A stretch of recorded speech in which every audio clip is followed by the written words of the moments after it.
So today we are going to take a look at the type system, okay?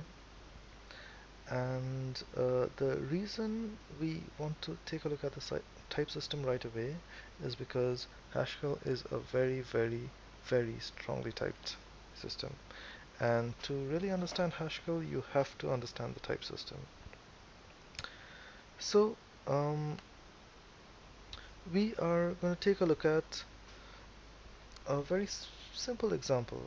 We are going to take a look at the same example that we had looked at previously, and we're going to change it a little bit, okay? And we're going to see that just a little bit of change introduces problems, and you will not understand what the problems are unless you understand the type system. So, okay. So previously we had written code for the echo system.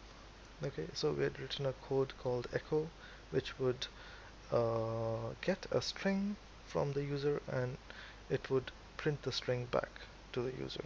Okay, so by the way, a string is a type. Okay, just so you know.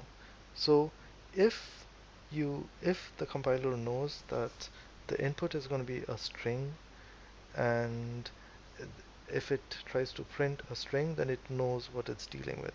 But if we use this other function on the other hand, okay, readLine, which can take any type of input, and we try to directly print it, then it's going to have a problem. So let's try it out. On the echo program, they just took a string and then printed it. So it kind of behaved like the echo program. Today, so last time we had looked at two functions, the getLine function and the putStringLine function. What we are going to do today is to take a look at a couple of other functions, and those would be readLine function and the print function. Okay. Now the readLine function takes any type of input. It doesn't have to be a string. It can take anything and it will print, and using print we can print anything. Okay, so if you want to test them out, then you can check out the input over here, for example, in GHCI. That's the interpreter. And once you get into GHCI, you can say print, and you can print a string, and it will print the string for you. You can also print 5, for example, that's number. It will print that for you. Okay, so it doesn't matter what you give it, it is going to print it for you. Okay, so let's quit out of here. Now what we want to do is to take this echo program and change it a little bit. Okay, so instead of getLine, which gets a string like here, okay, what we're going to do is we are going to use readLine, and that okay, and that is going to take an input that can be anything. And when we have anything, we are going to use the print function over here, okay, to print it. Okay, so instead of put string line, we are going to say print, and this should also work in principle. Okay, we haven't done anything, we just changed the functions, and we save that, and we see that we're in a different directory. We just go to the correct directory,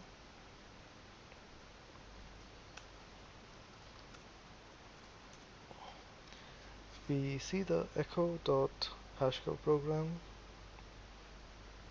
over here, and we compile it, echo.hs, and what you see is that we have an error. And the problem is that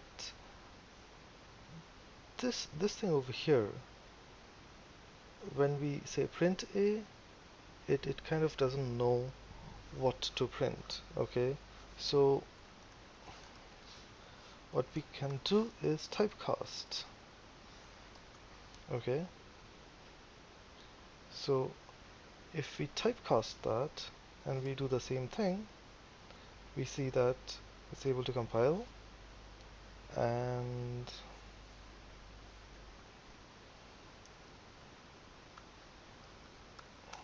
now when we put a new number as an integer, it prints it out. So here's the thing. The reason it did not work when we did something like that, A, was because of the fact that when we try to print something over here, okay, Haskell just happens to be a very, very strongly typed system. So as a result, we when we told it to print this value over here, A, it did not know what type it was, and as a result, it threw up an error. Okay, so now um, if you really need to understand Haskell, you need to understand the type system. Okay, so let us go ahead and understand the type system. Programmed in any other programming language, and I'm guessing that if you're trying to learn Hashcode, you have mastered at least one programming language, if not more, by now. You would already know about the type system. Okay, so in other programming languages, you would be able to find corollaries of these types, for example, and um, bool is something that you would very easily find in programming language, for example, like Pascal. Char is something that is similar to char in C. By the way, this is something for which you have to um, import a module. Okay, it has components of A, B, C, capital A, capital B, plus, minus, and all the other ASCII characters. String is a list of characters, just like in C. Ordering has elements greater than, equal to, less than, so on and so forth. There's ints, and that this is bounded. Integers not bounded. Float and double, just like in C. Maybe either. These are things that are very, very Haskell. I don't think I've seen it in any other programming language. And then there are lists, tuples, IO, and IO error, and so on and so forth. These are some of the common types. Okay, there are other types, of course, and if you import modules, you can get different more types, and you can create your own types if you are not satisfied with all of the types that are already available. You can create your own types, and people do that all the time.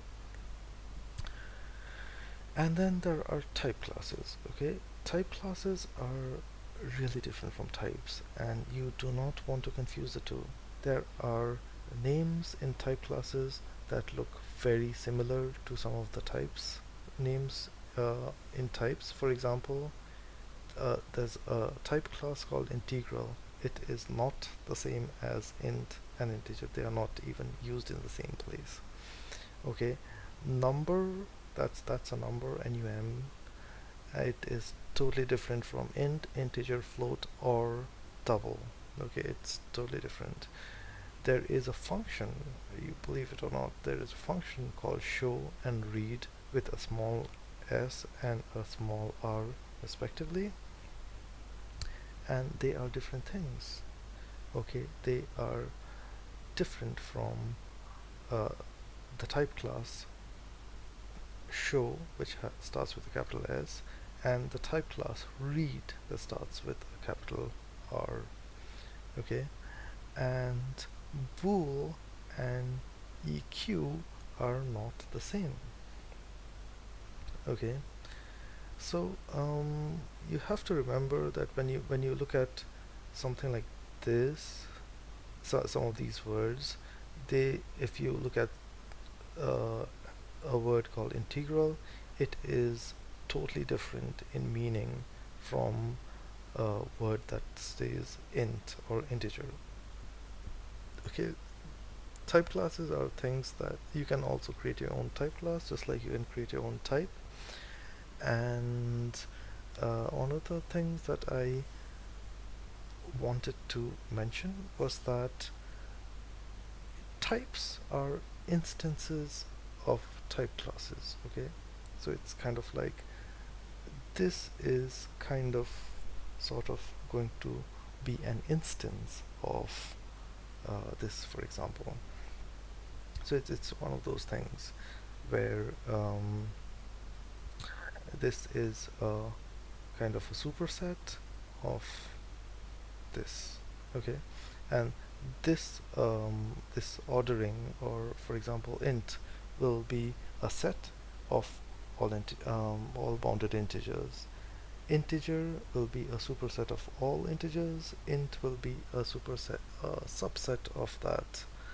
And show, for example, will be a superset containing int and float and double and so on and so forth.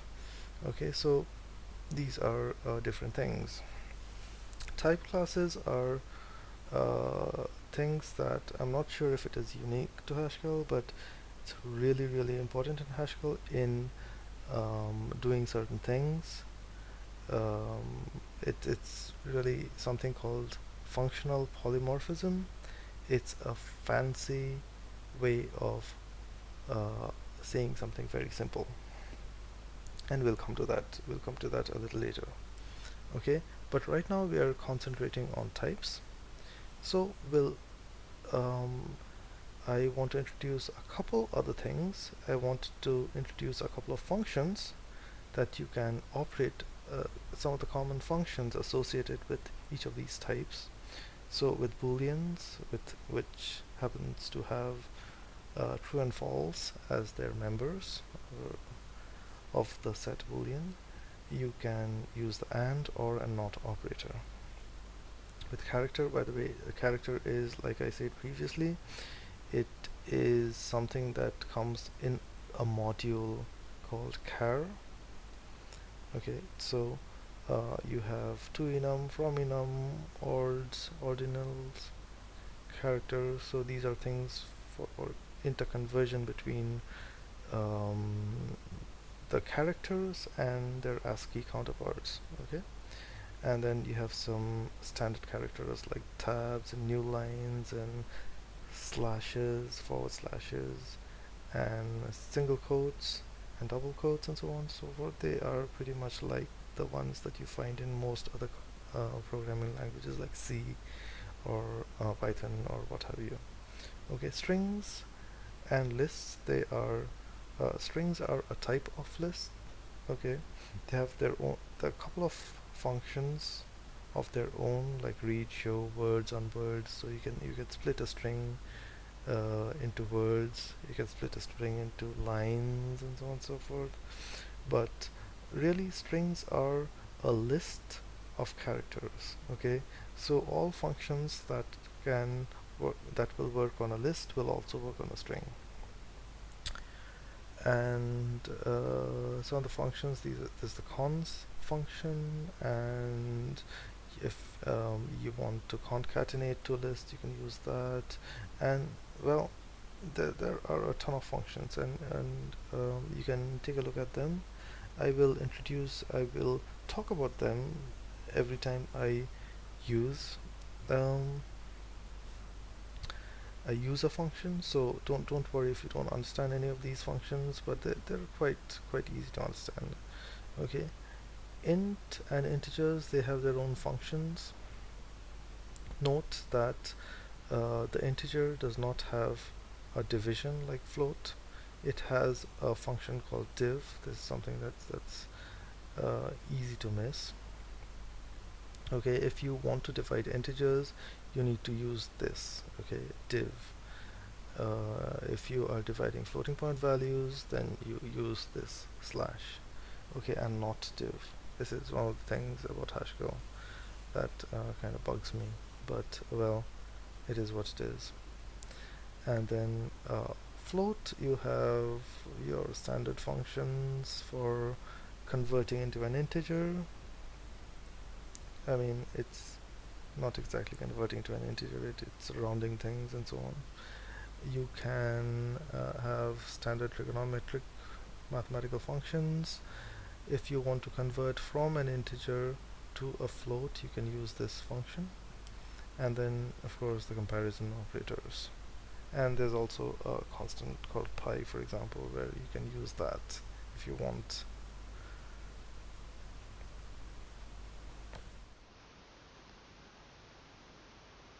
So there is one last thing I wanted to mention um, about the type system before we stop, and that has to do with if the interpreter, and that is a great way of learning about types. So if you go into the interpreter like so, and there are certain commands you can say. So T is going to give you, or type is going to give you the type of the thing that you are looking for. So if you, for example, define a variable to be a string,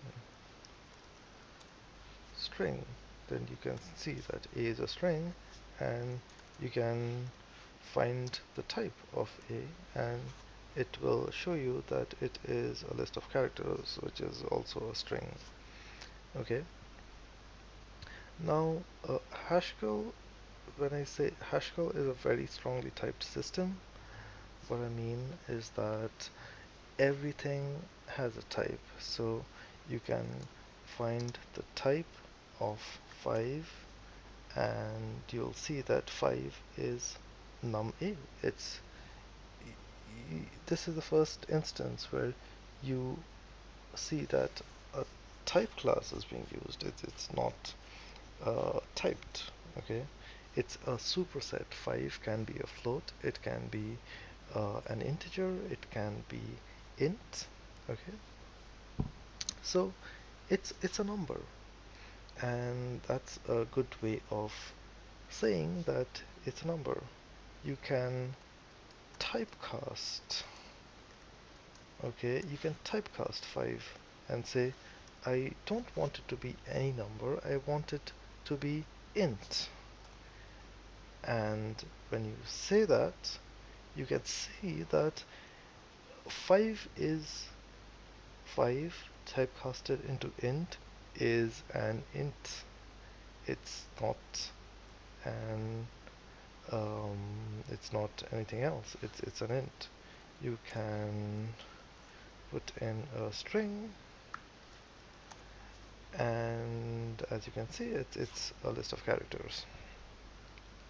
Now there are other things as well. So for example, if you do 2 plus 2, Haskell will give you the result. Okay, 2 plus 2.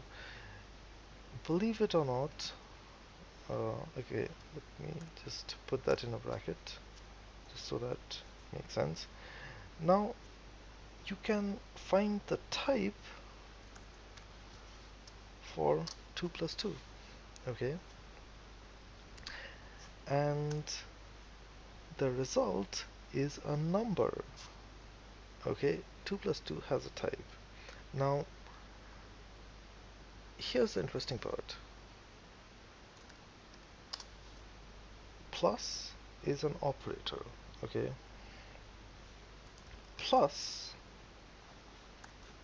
has a type, and you won't really understand this right now, but what it is saying is that plus is is a function that takes a number and another number and returns a third number. This notation is a little difficult to understand. I don't think there's any imperative language which uses this notation, because it's something called this what you see over here is something called currying, and it's not there in any other um,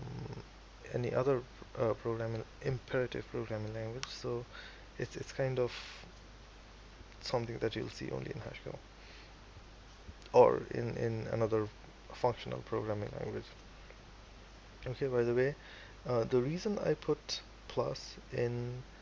um, plus in brackets when I did this, when I did plus, the reason I put plus in brackets is because um, in Haskell you can convert from um, an operator which is infix to one which is prefix. Okay, operators and functions in Haskell are very, very similar. So, for example, you can do something like, or you can do something like 2 and 2. Okay, it's the same exact thing. Now, for example, if you have a function, and this is something that will give you the modulus of,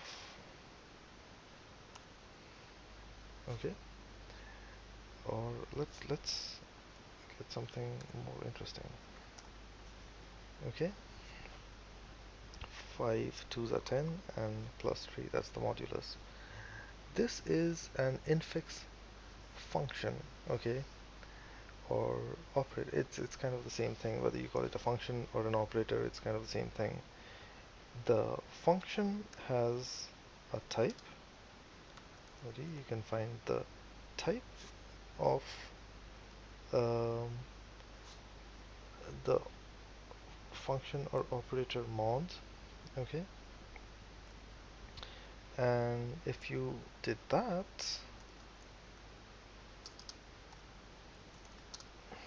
oh, 13 and 5, you see that the result 3 is an integral number a.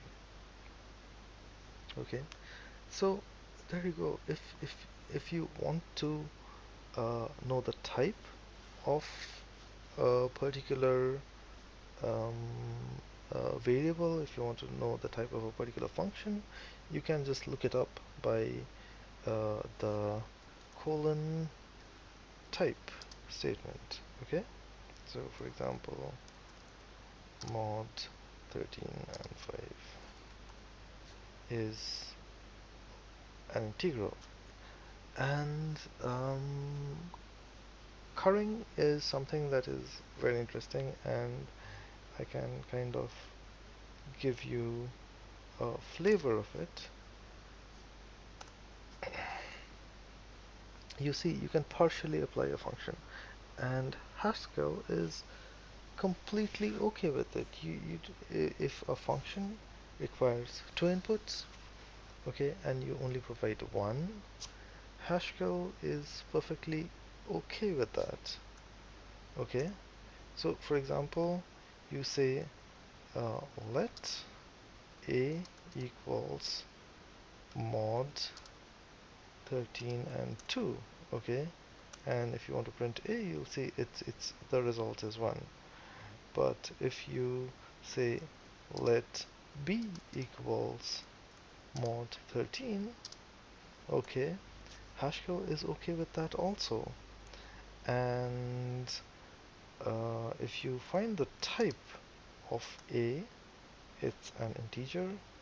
If you find the type of b, it is a function that takes an integer and returns an integer.